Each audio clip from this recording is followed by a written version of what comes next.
IPL കളിക്കാൻ ഒരു അവസരം കിട്ടുന്നു. മോശം പ്രകടനത്തിന് പിന്നാലെ ടീമിൽ നിന്ന് പുറത്താക്കൽ. അടുത്ത ലേലത്തിൽ ആരും വാങ്ങിക്കാനില്ലാതെ അൺസോൾഡ് ആകുന്നു. പിന്നീട് മറ്റൊരു താരത്തിന് പകരക്കാരനായി IPLിലേക്ക് റീ എൻട്രി. അവിടെ നിന്ന് അവൻ രചിച്ചതെല്ലാം ചരിത്രം. ഒരു കൂട്ടം ആരാധകരുടെ സ്വപ്ന സാഫല്യം. ഇത് രജത് പാട്ടിദാറിന്റെ പ്രതികാരത്തിന്റെ കഥ. ആർക്കും വേണ്ടെന്ന് വിധി എഴുതിയ ആ താരമിത ബാംഗ്ലൂരിന് തുടർച്ചയായി രണ്ടാം കിരീടമെടുത്ത് നൽകിയിരിക്കുന്നു. 1993 ജൂൺ 1 മധ്യപ്രദേശിലെ ഇൻഡോറിൽ ജനനം. ചെറുപ്പത്തിലെ ക്രിക്കറ്റിനോട് താല്പര്യം പ്രകടിപ്പിച്ച രജത് പാട്ടിദാർ ബൗളറായിട്ടാണ് കളി തുടങ്ങിയത്. പിന്നീട് ബാറ്റിംഗിലേക്ക് കൂടുതൽ ഫോക്കസ് ചെയ്യുകയായിരുന്നു. ഡൊമസ്റ്റിക് ക്രിക്കറ്റിൽ മധ്യപ്രദേശിനായി നിരവധി മത്സരങ്ങളിൽ മികച്ച പ്രകടനം കാഴ്ചവെച്ചു. എന്നാൽ ഇന്ത്യൻ ക്രിക്കറ്റിലേക്ക് എത്തുക അത്ര എളുപ്പമായിരുന്നില്ല. ഒടുവിൽ IPL 2021 സീസണിൽ RCB രജത് പാട്ടിദാറിനെ സ്വന്തമാക്കി. പക്ഷേ ആ സീസണിൽ താരത്തിന് ഒരു മികച്ച പ്രകടനം പുറത്തെടുക്കാൻ കഴിഞ്ഞില്ല. 4 മത്സരങ്ങളിൽ നിന്ന് 71 റൺസ് മാത്രം.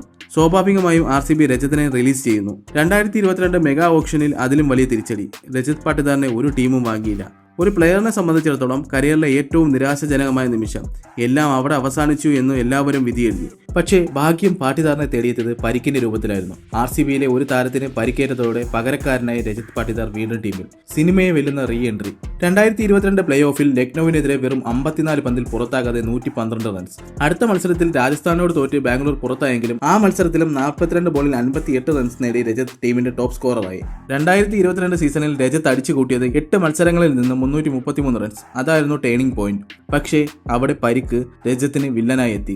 2023 സീസൺ പരിക്കിനെ തുടർന്ന് പൂർണ്ണമായി നഷ്ടമായി. അവിടെ നിന്ന് തിരികെ എത്തിയ പാട്ടിദാർ 2022 താൻ എവിടെയാണോ നിർത്തിയത് അവിടെ നിന്ന് തന്നെ വീണ്ടും തുടങ്ങി. ആ സീസണിൽ അടിച്ചുകൂട്ടിയത് 395 റൺസ്. ആ സീസണിലും പ്ലേ ഓഫിൽ രാജസ്ഥാനോട് തോറ്റ് RCB പുറത്ത്.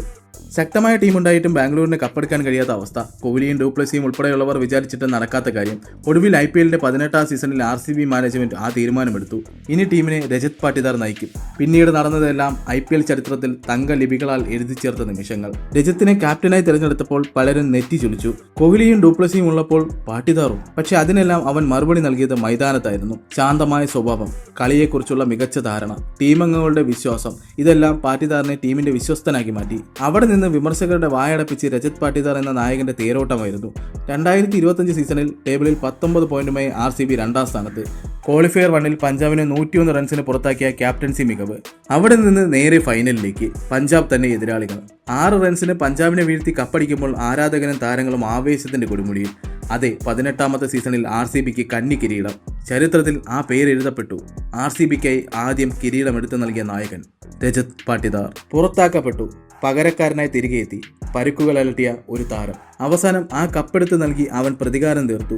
അവിടെയും അവസാനിച്ചില്ല രജത്തിന്റെ പോരാട്ട വീര്യം. 19ാം സീസണിൽ അടിച്ചുകൂട്ടിയത് 486 റൺസ്. അതിൽ ക്വാളിഫയർ 1ൽ ഗുജറാത്തിനെതിരെ 33 ബോളിൽ 93 റൺസിന്റെ തീപ്പൊരി ബാറ്റിംഗും. ഒടുവിൽ ഈ സീസണിന്റെ ഫൈനലിലും ഗുജറാത്തിനെ വീഴ്ത്തി RCBക്ക് തുടർച്ചയായി 2ാം കിരീടമെടുത്ത് നൽകുന്നു.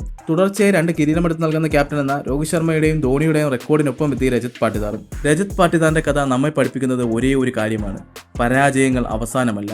വെല്ലുവിളികളെ മറികടന്ന് 100% ഡെഡിക്കേഷൻ ഉണ്ടെങ്കിൽ അസാധ്യമായി ഒന്നുമില്ലെന്ന പാഠം.